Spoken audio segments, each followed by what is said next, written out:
Hello बेटा, तो अब आइए हमारा दूसरा लेक्चर है मोशन का, ठीक है ना। तो मोशन में तो मैंने आपको पिछले टर्म से बहुत सारी बातें बता दी थी कि क्या क्या हमें इस चैप्टर में पढ़ना है, ठीक है ना। तो आ जाइए उसके आगे से शुरू करते हैं। पहले हमें पढ़ना है रेस्ट और मोशन के बारे में। ये रेस्ट क्या होता है, मोशन क्या होता है, ठीक है ना। तो रेस्ट और मोशन बताएं उससे पहले मैं एक बात आपसे पूछना चाहता हूँ। चलो, अगर मैं पूछूं आपसे कि मैं गोरा हूं तो आप क्या कहेंगे? आप कहेंगे हाँ गोरे तो हैं, लेकिन अभी मैं ऐश्वर्या राय को यहाँ खड़ा कर दूं तो बताओ मैं गोरा होऊंगा?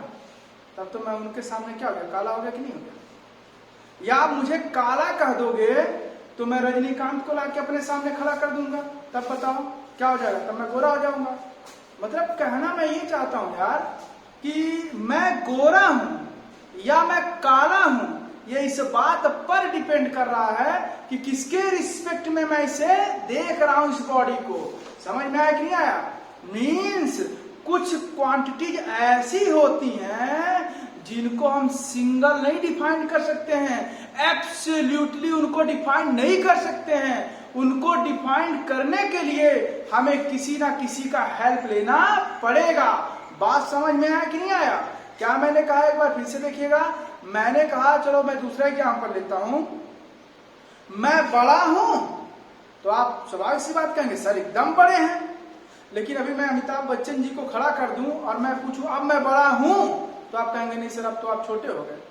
लेकिन वहीं पर मैं राजपाल यादव को लाके खड़ा कर दूं तब फिर मैं बड़ा हो जाऊंगा कि नहीं हो जाऊंगा? मतलब मुझे ही आप ऑब्जर्व कर रहे हो, लेकिन एक के रिस्पेक्ट में मैं छोटा हो जा रहा हूं, जबकि दूसरे के रिस्पेक्ट में मैं क्या हो जा रहा हूं, बड़ा हो जा रहा हूं।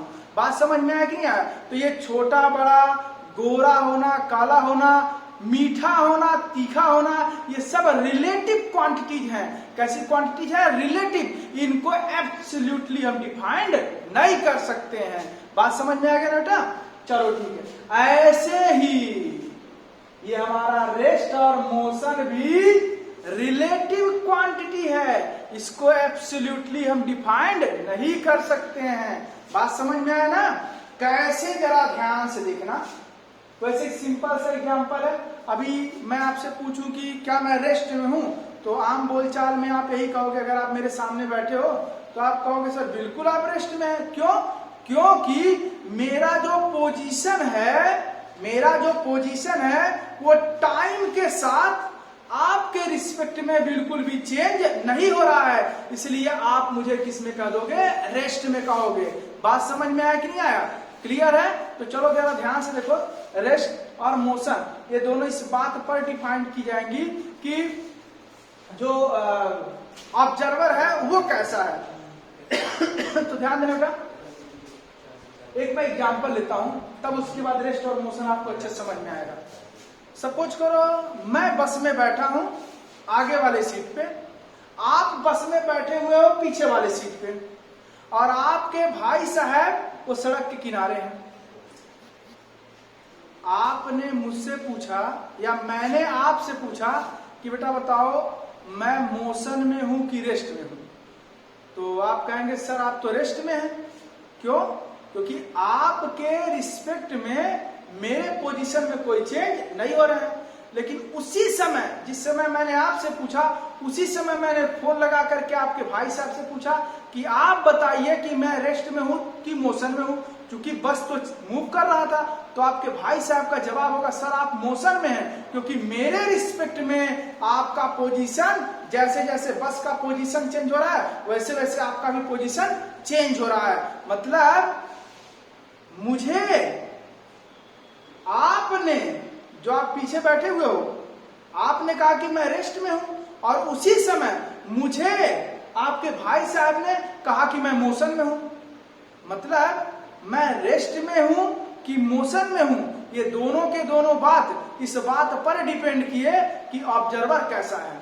मीन्स एक ही टाइम पर अगर किसी एक के रिस्पेक्ट में कोई रेस्ट में है तो उसी टाइम पर दूसरे के रिस्पेक्ट में वो मोशन में भी कहा जा सकता है।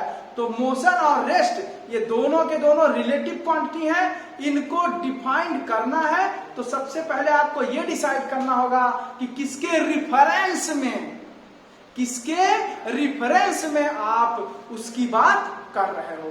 ठीक है ना, कहीं कोई डाउट? चलो अब देखो बेटा, एक फिगर लेके देखते हैं। सपोज कर लीजिए अभी मैंने एक वर्ड का इस्तेमाल किया, रेफरेंस पॉइंट। क्या इस्तेमाल किया है? Reference point. रेफरेंस पॉइंट का मतलब होता है बेटा कि जहां से हम अपना ऑब्जर्वेशन शुरू करते हैं। कैसे? जैसे मैं पूछ लूं, मान लो ये मैं यहां पर वीडियो बना रहा हूं, यहां से आपके घर का डिस्टेंस मुझे मेजर करना है, तो एक सीधा सा रस्सी लेंगे और उसके बाद मेजर कर लेंगे। ठीक है ना, और मैं फिर बता दूंगा कि यहां से आपके घर का डिस्टेंस जो है वो 1 किलोमीटर है। ठीक है, लेकिन कहां से? यहां से। फिर आप ही के घर का डिस्टेंस, अभी वहां से देखा जाए तो पता चलेगा आप ही के घर का डिस्टेंस यहां से कितना आ गया? 1.5 किलोमीटर आ गया। अगर हम यहां से देखेंगे तो हो सकता है 2 किलोमीटर आ जाए। मीन्स कहने का मतलब ये हुआ, या आपके घर का जो पोजीशन है वो बार बार क्या हो रहा है? चेंज कर रहा है। कर रहा है कि नहीं कर रहा है? अगर हम ऑब्जर्व करने वाला यहाँ पर है तो ये डिस्टेंस होगा, ऑब्जर्व करने वाला यहाँ पर है तो ये डिस्टेंस होगा, ऑब्जर्व करने वाला यहाँ पर बैठा है तो ये डिस्टेंस होगा। मतलब इस ऑब्जर्वर के लिए ये रिफरेंस पॉइंट हो जाएगा, इस ऑब्जर्वर के लिए ये रिफरेंस पॉइंट हो जाएगा, इस ऑब्जर्वर के लिए ये रिफरेंस पॉइंट हो जाएगा। ठीक है, तो ये रिफरेंस पॉइंट भी बड़ा इंपॉर्टेंट है। रिफरेंस पॉइंट क्या होगा बेटा? जहां से हम किसी भी ऑब्जेक्ट के मोशन का स्टडी करेंगे। क्लियर है ना? तो ध्यान दीजिएगा, सपोज कर लो मैं यहां पर बैठा हूं और मैं ऑब्जर्वर हूं। ऑब्जर्वर मतलब मैं देख रहा हूं, मैं अपने रिस्पेक्ट में सारी चीजों को क्या करने वाला हूं? डिफाइन करने वाला हूं। तो मैंने देखा कि टाइम t1 पर कुछ टाइम हो रहा था, बॉडी यहां A पर था। कुछ समय बाद टाइम t2 हो गया, तब भी बॉडी वही का वही है। समय और भी था, तब भी बॉडी वही का वही है। तो हम देख रहे हैं टाइम तो बीतता जा रहा है, लेकिन इसका पोजीशन क्या मेरे रिस्पेक्ट में चेंज हो रहा है? नहीं हो रहा है। तो मैं कहूंगा कि ये बॉडी किसमें है बेटा? रेस्ट में है। किसमें है? रेस्ट में। लेकिन ध्यान दीजिएगा, यहां पर एक बंदा बाइक से आ रहा था। कैसे आ रहा था? सपोज कर लो कार से आ रहा है।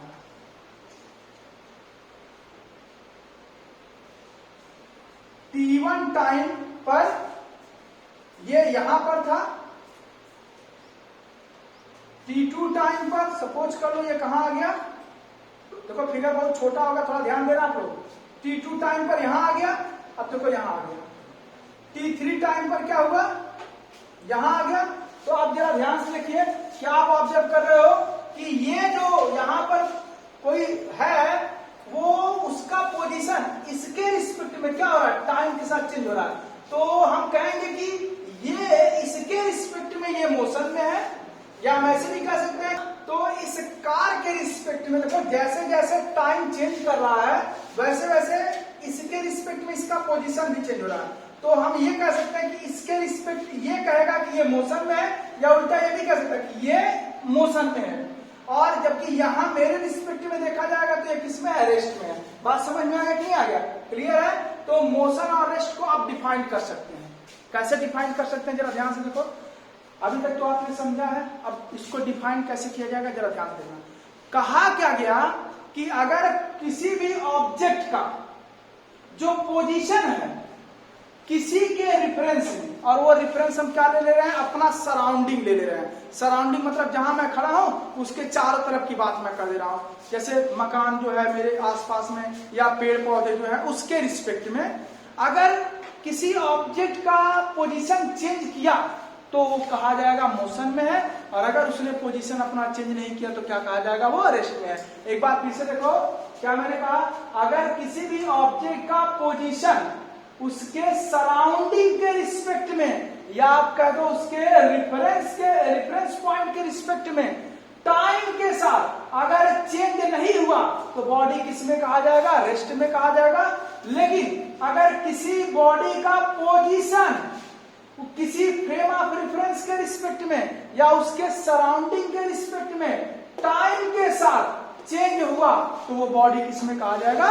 मोशन में कहा जाएगा। बहुत सिंपल सा डिफिनेशन है, एकदम आराम से करेंगे कि किसी भी बॉडी का अगर पोजीशन टाइम के साथ और उसके सराउंडिंग के रिस्पेक्ट में चेंज नहीं करता है तो बॉडी रेस्ट में होगा, लेकिन उसके सराउंडिंग के रिस्पेक्ट में या उसके फ्रेम ऑफ रेफरेंस के रिस्पेक्ट में टाइम के साथ उसने अपने पोजीशन को चेंज किया तो बॉडी किस में कहा जाएगा, मोशन में कहा जाएगा। और ये रेस्ट और मोशन दोनों के दोनों रिलेटिव क्वांटिटी हैं, इनको हम सिंगल या एब्सोल्युटली नहीं डिफाइन कर सकते हैं, क्योंकि मैंने अभी आपको बताया है कि कोई एक ऑब्जेक्ट एक के रिस्पेक्ट में अगर रेस्ट में है तो वही ऑब्जेक्ट उसी टाइम दूसरे के रिस्पेक्ट में मोशन में भी हो सकता है। यह इस बात पर डिपेंड करता है कि हमारा ऑब्जर्वर कैसा है, ठीक है ना। तो रेस्ट और मोशन आप डिफाइन कर लोगे, चलो ठीक है। आप जरा ध्यान से देखिए,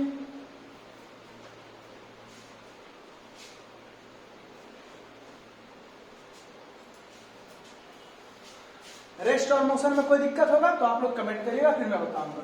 अब जरा देखो दूसरा, हमें डिस्टेंस के बारे में जानना है। किसके बारे में जानना है, डिस्टेंस और डिस्प्लेसमेंट।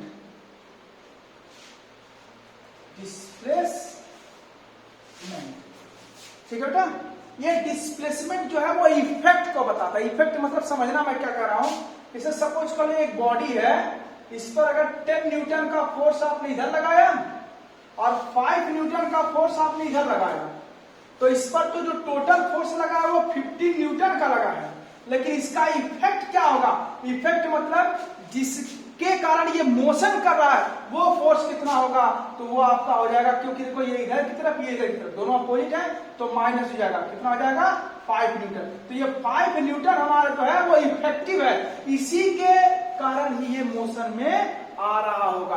बात समझ में आया कि नहीं आया। तो जो इफेक्टिव की बात मैं करूंगा वो यहां पर मैं भी इस्तेमाल करने वाला हूं, तो ये ध्यान देना कि इफेक्टिव क्या है। देखो हुआ तो कुछ और है, लेकिन जो इसका रिजल्ट आने वाला है वो कुछ और होगा। समझ में आया कि नहीं आया। तो आइए देखा जाए। बड़ा अजीब सा लगता है कि यार हम लोग डिस्टेंस रियल में कवर करते हैं लेकिन बात बार बार डिस्प्लेसमेंट का करते हैं, क्योंकि यार जब मैंने क्वेश्चन वगैरह सॉल्व करना शुरू किया तो डिस्टेंस के कॉन्सेप्ट पे वो चीजें नहीं हो पा रही थी, क्योंकि जो उसका इफेक्ट आ रहा था, जो रिजल्ट आ रहा था वो इसके बेस पे आ रहा था, इसलिए हमें इसको भी विशेष तौर पे ध्यान देना है। ठीक है बेटा, क्योंकि आपके सामने नया नया है तो घबराना बिल्कुल नहीं है आपको, ठीक है ना।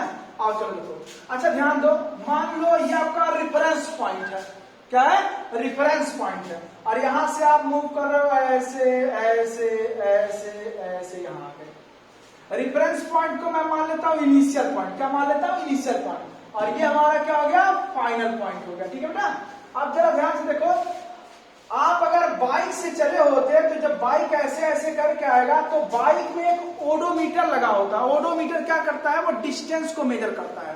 किसको मेजर करता है, डिस्टेंस को। तो ध्यान दो, ये आपका पाथ है, क्या है, पाथ। पाथ मतलब होता है रास्ता। तो कहा गया the actual length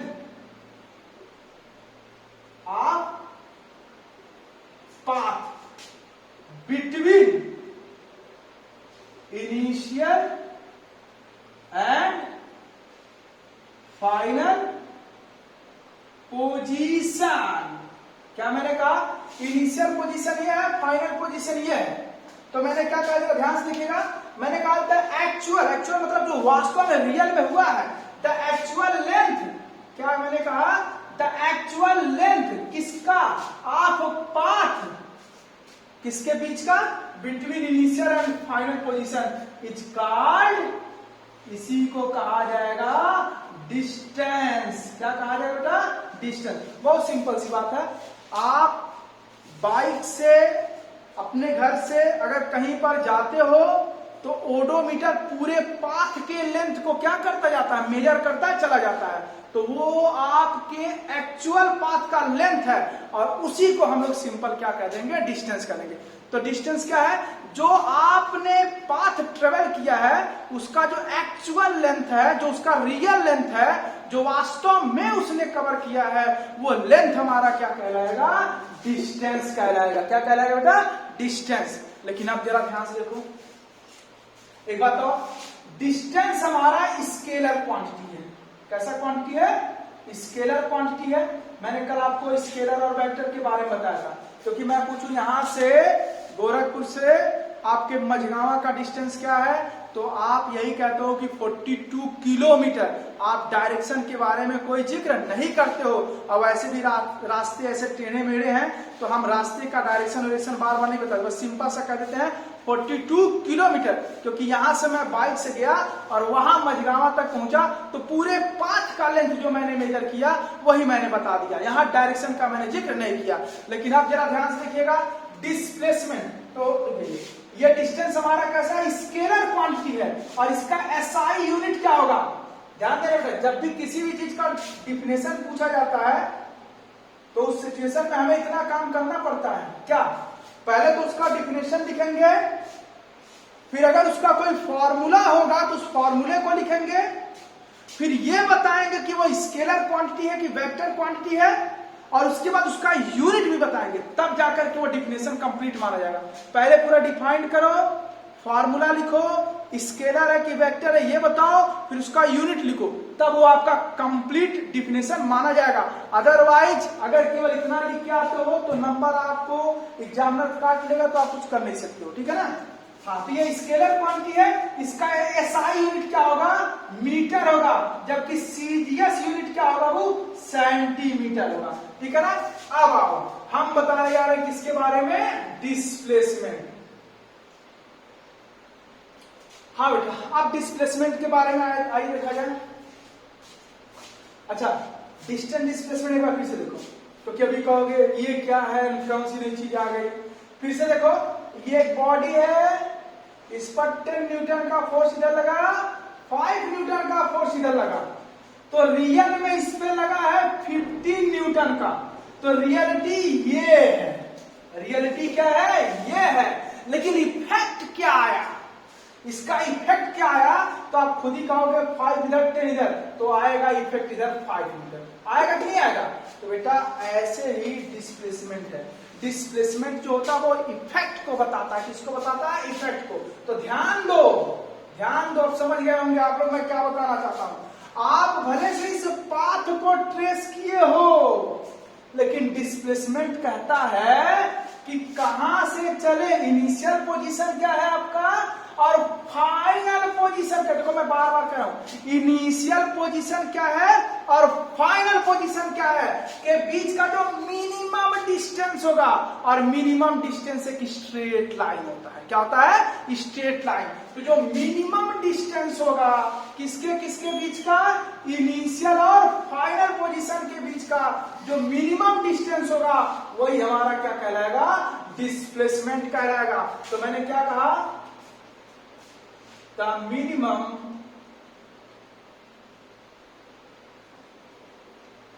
distance between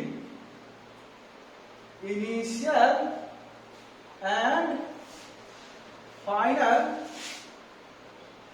position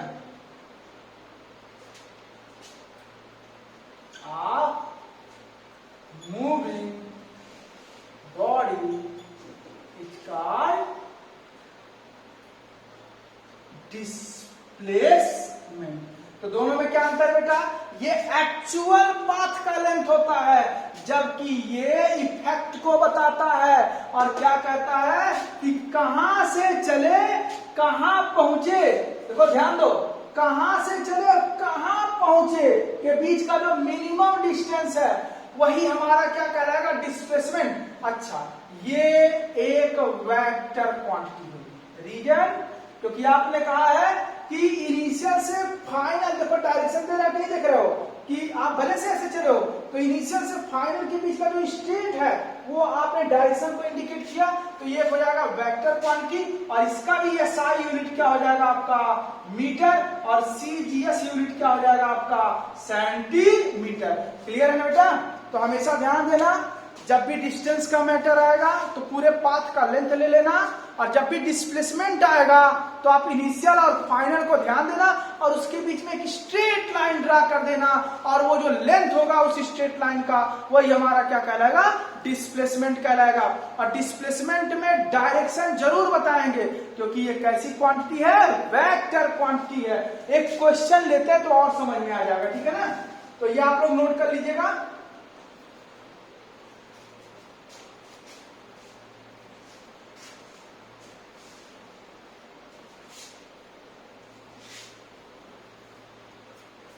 चलिए देखिए, देखो बेटा क्वेश्चन क्या है, ध्यान दीजिए। अच्छा, east west north south copy में कैसे, हमेशा अपवर्ड डायरेक्शन में आपका क्या होता है, नॉर्थ होता है, हमेशा नॉर्थ लेंगे अपन। तो ये आपका क्या आ जाएगा, ईस्ट, और ये क्या आ जाएगा, वेस्ट। ये नॉर्थ और ये क्या आ जाएगा, साउथ। कोई पर्सन है, मान लो आप ही हो, आप पहले ईस्ट की तरफ चलते हो, कितना, 3 मीटर। इसके बाद आप क्या करते हो, लेफ्ट टर्न लेते हो और आप 4 मीटर की लेफ्ट तरफ जाते हो, नॉर्थ की तरफ जाते हो। किस डायरेक्शन में, नॉर्थ डायरेक्शन में। मैंने क्या कहा, सबसे पहले आप जो है 3 मीटर ईस्ट की तरफ चलते हो, उसके बाद आप लेफ्ट टर्न लेते हो और 4 मीटर और आप नॉर्थ की तरफ जाते हो। तो अब आपसे पूछा गया कि डिस्टेंस कितना हुआ और डिस्प्लेसमेंट कितना हुआ। बेटा एक बात और ध्यान दो, या डिस्टेंस और डिस्टेंस ट्रेवल, ये हमेशा डिस्टेंस ट्रेवल लिखना। डिस्टेंस और डिस्टेंस ट्रेवल में अंतर है। क्या अंतर है, जरा ध्यान से देखो। डिस्टेंस जो होता है वो एक्चुअली में हम मेजर कर ले रहे हैं रियल में या नहीं कर रहा है, उसको बताता है। जैसे मान लीजिए हम कहते हैं सन से अर्थ का डिस्टेंस इतना है, तो क्या हम फीता लेकर के मेजर किए क्या, नहीं ना। लेकिन हमने किसी भी अलग तरीके से निकाला है। बात समझ में आया कि नहीं आया। लेकिन अगर हम बाइक से चल रहे थे तो उस पाथ को तो मैंने वास्तव में मेजर किया कि नहीं किया। तो जब मेजर किया तो आप डिस्टेंस ट्रेवल्ड वर्ड का इस्तेमाल करो। यहाँ डिस्टेंस ना लिख करके आप लोग हमेशा डिस्टेंस ट्रेवल्ड लिखना, क्योंकि हम डिस्टेंस के बारे में बात नहीं करने वाले, ठीक है ना। देखो बहुत माइनर डिफरेंस है इसमें। अक्सर बच्चे डिस्टेंस डिस्टेंस लिखते हैं, लेकिन वो हो जाएगा गलत। दोनों में अंतर है। हम डिस्टेंस ट्रेवल्ड की बात करते हैं। तो बंदे ने कितना डिस्टेंस ट्रेवल किया, तो देखो बेटा कैसे लिखेंगे। सपोज करो ओ से पहले ए की तरफ गया, फिर ए से कहा गया, बी की तरफ गया। तो ओ से ए का डिस्टेंस ट्रेवल प्लस ए से बी का डिस्टेंस। तो कि सिंपल जैसे जैसे वो चला है उस पूरे पाथ का लेंथ ले लेते हैं। तो ये लेंथ हो गया 3 मीटर और ये लेंथ हो गया आपका 4 मीटर। तो 4 3 कितना हो गया, 7 मीटर। एक्चुअल में वो 7 मीटर चला। तो ये इतना डिस्टेंस उसने ट्रेवल्ड किया। अब अगर डिस्प्लेसमेंट कहा जाए तो क्या होगा बेटा, कहां से चला, यहां से चला, कहां पहुंचा, यहां पहुंचा, के बीच का मिनिमम डिस्टेंस ये होगा। क्या होगा, ये। तो डिस्प्लेसमेंट हमारा हो जाएगा ओ बी। और ये कैसे निकालेंगे, तो ध्यान से देखो बेटा। ये अगर डिस्टेंस आपको निकालना है तो ये राइट ट्रायंगल है ना, आप लोगों ने पढ़ा होगा पाइथागोरस थ्योरम। क्या वो केवल राइट ट्रायंगल में लगता है। अच्छा, अगर ये मान लो थीटा है तो ये परपेंडिकुलर हो जाता है, ये बेस हो जाता है, और 90 के सामने वाला क्या हो जाता है, हाइपोटेनस हो जाता है, ठीक है ना। तो पाइथागोरस जी ने क्या बताया था कि हाइपोटेनस का स्क्वायर इक्वल टू बेस का स्क्वायर प्लस परपेंडिकुलर का स्क्वायर।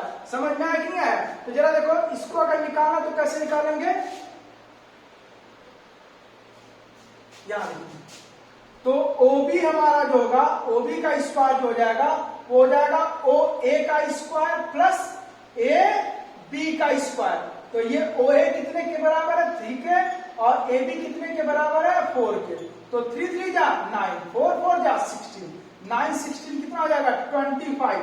तो OB स्क्वायर इक्वल टू 25। तो OB इक्वल टू कितना हो जाएगा, ये स्क्वायर इधर जाएगा तो रूट में 25 होगा, तो ये हो जाएगा 5 मीटर। तो डिस्प्लेसमेंट कितना आ गया बेटा, स्क्वायर रूट में क्या हो जाएगा, ये इसका मॉड में लूंगा। मॉड मतलब देखो ध्यान दो, नहीं तो रहने दो ऐसे ही। तो क्या हो जाएगा, ओ ए का स्क्वायर प्लस ए बी का स्क्वायर। और किस डायरेक्शन में, ओ से बी की तरफ, ये डायरेक्शन देखो वेक्टर की किस में से एरो दे देते हैं ऊपर, ठीक है ना। तो ओ से बी की तरफ, क्लियर है बेटा। अब इसको वैल्यू हम लोगों ने निकाला है, कितना आया था आपका, 3 का स्क्वायर प्लस 4 का स्क्वायर। तो ये हो गया था आपका 9 प्लस 16, 25 और ये कितना हो गया था 5 मीटर ओ से बी की तरफ। ये बता दिया डायरेक्शन, ये बता दिया मैग्नीट्यूड। समझ में आ गया कि नहीं आ गया? अच्छा, एक क्वेश्चन और इसी में मैं बढ़ा दे रहा हूं, ध्यान देना आप लोग, आप ध्यान देना बेटा। वो यहां से यहां 4 मीटर आया, फिर वो रुका नहीं, जब वहां से गया फिर राइट टर्न लिया। कैसा टर्न लिया? राइट टर्न लिया, और राइट टर्न उसने लिया कितना? 5 मीटर। कितना लिया बेटा? 5 मीटर। अब बताओ डिस्टेंस और डिस्टेंस ट्रेवल कितना होगा?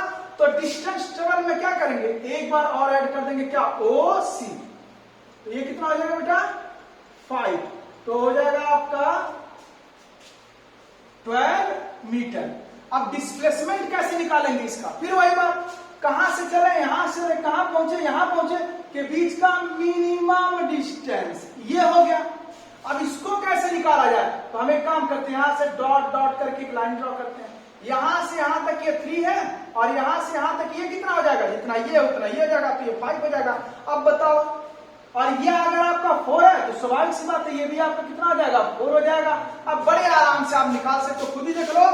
ओ सी का square is equal to O, इसको यम नाम देते हैं, ओ यम का स्क्वायर प्लस एम सी का स्क्वायर। ओ एम कितने के बराबर है? 3 + 5 मीन्स हो जाएगा 8 का स्क्वायर प्लस ये कितना है? 4 का स्क्वायर। तो 8 8 जा 64, 4 4 जा 16, तो ये हो जाएगा आपका 80।